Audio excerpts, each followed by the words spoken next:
يشير كل من اسم كوشيساكي أونا والمرأة ذات الفم الممزق إلى نفس القصة في الأساطير اليابانية، وكذلك في النسخة الحديثة منها، حيث يحكى أن امرأة ذبحت بأيدي زوجها الغيور، وعادت من جديد لتظهر بروح شريرة ولترتكب نفس الأفعال التي تعرضت لها في حياتها.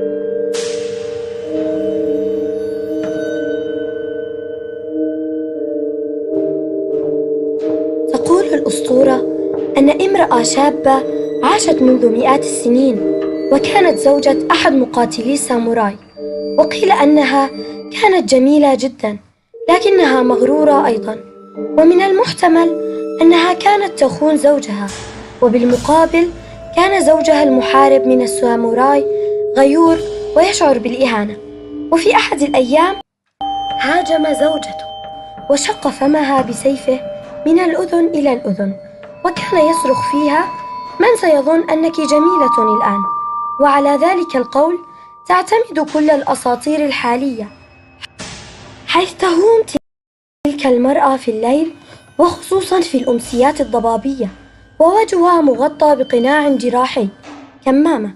اعتاد اليابانيون لبس ذلك القناع في أحوال الطقس البارد تجنباً عدم انتشار الأمراض للمحيطين بهم، لذلك لم يكن القناع شيئاً غير عادي. وعندما تلقى تلك المرأة المريبة أحد الأشخاص، قد يكون طفلاً أو طالباً في معهد أو جامعة، فإنها تسأله بخجل: هل أنا جميلة؟ وإن كانت إجابة الضحية نعم، عندئذ ستخلع قناعها وتسأله نفس السؤال مجدداً، فإن كانت إجابته لا، عندها ستقوم بذبحه. يكون سلاحها زوجاً من المقصات في العديد من القصص التي تروى، وإن أجابت الضحية بنعم، أي أنها جميلة برأيه، فإنها سوف تشق فمه ليصبح جميلاً مثلها. وإن أجابت الضحية أنت عادية، أي لست بجميلة أو بقبيحة، عندها ستنقذ الضحية نفسها. وتجددت الأسطورة ثانياً في عام 2000، فإن كانت الإجابة بين وبين، عندها ستفكر كوشيساكي أونا ما ستقوم به، وستلوذ الضحية بالفرار أثناء انشغالها بما يجب أن تفعله. وهناك حل آخر، وهو رميها بقطعة حلوى، أو أن تسألها الضحية: هل أنا جميل؟ عندها ستنزعج وتبتعد. خلال ربيع عام 1979 انتشرت إشاعات في أنحاء اليابان عن مشاهدة كوشيساكي أونا وهي تتصيد الأطفال.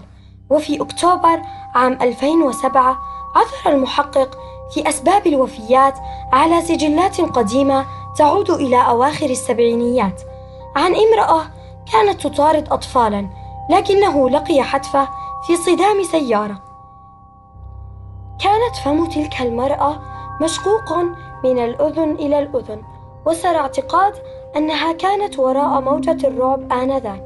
في عام 2004 انتشرت إشاعات مماثلة في كوريا الجنوبية عن امرأة تلبس قناعاً أحمر.